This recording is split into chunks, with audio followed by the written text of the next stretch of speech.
Salut tout le monde! Quelle forme juridique choisir? C'est souvent la première question que les porteurs de projet se posent, avant même de vérifier plusieurs éléments très importants.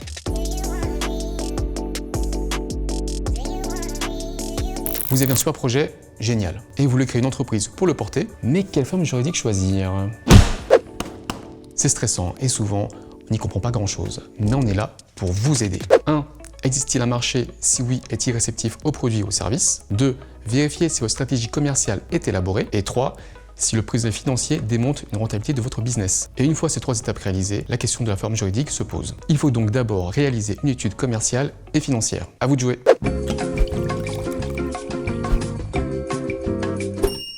C'est bon, c'est fait? Super, passons à la forme juridique. Il se peut que votre projet évolue, que le démarrage soit plus modeste, mais pas d'inquiétude. Il existe forcément une forme juridique qui vous correspond. Aujourd'hui, vous pouvez créer une entreprise en quelques clics, c'est très rapide et question coût, c'est assez variable. Salut Adrien. Salut Jean-Michel. Tu es le fondateur de Dashbox. Peux-tu nous raconter comment tu as vécu cette étape et quels en sont les coûts? Pour Dashbox, j'ai choisi le statut de l'URL. Pourquoi? Parce que j'étais tout seul, donc voilà, un format associé unique, c'était le plus pertinent. Et aussi parce que c'est un format d'entreprise qui se crée facilement, rapidement et à moindre coût. Ça m'avait coûté entre 200 et 300 euros, pas plus. Super Adrien, merci beaucoup, à très bientôt. À bientôt Jean-Michel. Si vous vous trompez de forme juridique, pas de panique, ce n'est pas si grave. Vous pouvez toujours la faire évoluer ou en choisir une autre. Cependant, si vous négligez les contraintes sur l'accessibilité ou l'existence du marché, là, cela risque de mettre en péril tout votre business. Sachez qu'il n'y a pas de meilleure forme juridique et le choix n'est pas aussi compliqué qu'on pense.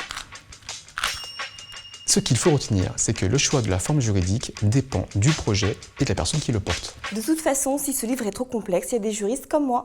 Salut là. Salut Jean-Michel.